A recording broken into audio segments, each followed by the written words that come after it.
E aí? Vamos fazer uma viagem no tempo? Mas olha, esquece tudo que a gente pensa hoje sobre o que é ser homem.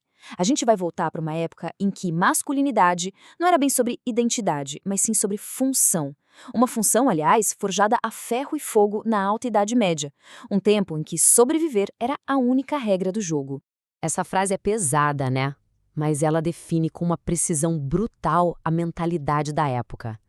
Pensa num mundo onde a fome era uma ameaça constante e a natureza quase uma inimiga. O instinto de sobrevivência era a lei. E a violência? Bem, a violência era a ferramenta principal para garantir que existiria um amanhã. É nesse cenário que a sociedade feudal tinha uma obsessão clara: a própria sobrevivência.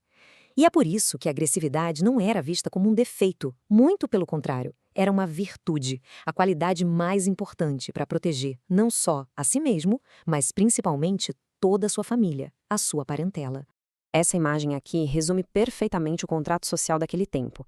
Era uma divisão de papéis que não tinha espaço para rodeios, era brutalmente simples e direta. A função do homem? Usar a agressividade para a guerra e para a defesa. E a da mulher? Garantir que a linhagem continuasse, através da procriação.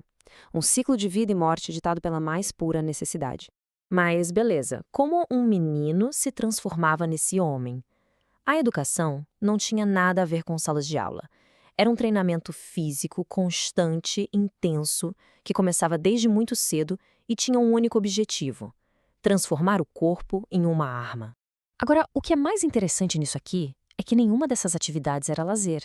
Nadar, correr, marchar por quilômetros, cavalgar, tudo isso era preparação para a guerra. Saber manejar as armas era ofício. E a caça? A caça era o campo de provas final, onde todas essas habilidades eram testadas para valer. Exato. A caçada era muito mais que um passatempo. Era, na verdade, a principal sala de aula da sobrevivência. Era ali que se aprendia a rastrear, a preparar uma emboscada e, no fim, a matar. Era uma simulação quase perfeita da guerra, uma lição brutal da lei do mais forte que valia tanto para o mundo animal quanto para o mundo dos homens. E todo esse treinamento chegava um momento decisivo, o adobement, a cerimônia de sagração do cavaleiro. E a própria origem da palavra, que vem de bater, já entrega o jogo, né?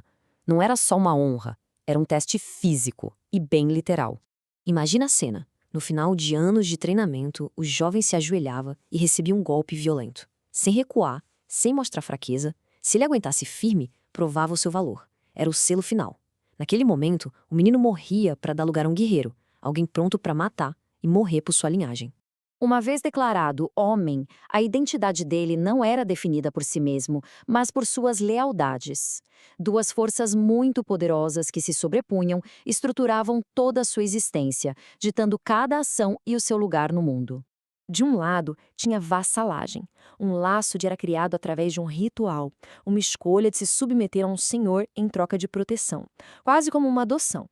Do outro lado, a linhagem, o laço de sangue do qual não tinha como escapar e que exigia lealdade absoluta à família. Essa relação de vassalagem era selada numa cerimônia chamada de recomendação. E o nome já diz tudo. Era literalmente uma doação de si mesmo. Um homem se entregava por completo a outro, entrando num novo círculo de proteção, mas também de serviço e de uma lealdade que não podia ser quebrada. Nessa cerimônia, os gestos eram tudo. O ato de se ajoelhar, de colocar as próprias mãos juntas entre as do Senhor, era um símbolo físico muito poderoso de entrega e de confiança. E aí, quando o Senhor fechava as mãos sobre as do vassalo, ele estava aceitando essa entrega e prometendo proteção.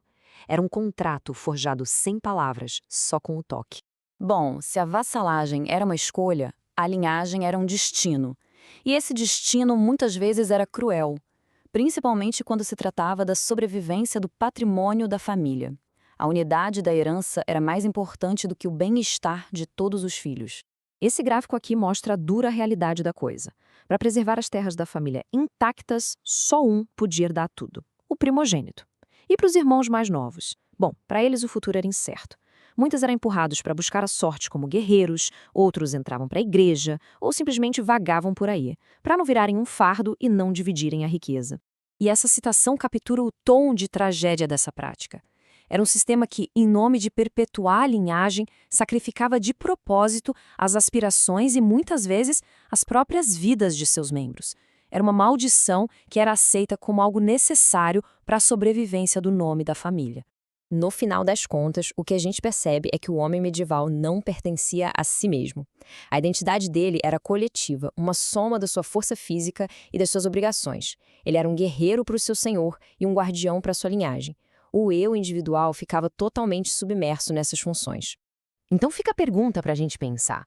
No meio de uma pressão tão brutal por conformidade, por força, por lealdade, será que existia algum espaço para o indivíduo? Alguma chance de ser mais do que só uma peça nessa grande engrenagem da sobrevivência? É uma boa reflexão.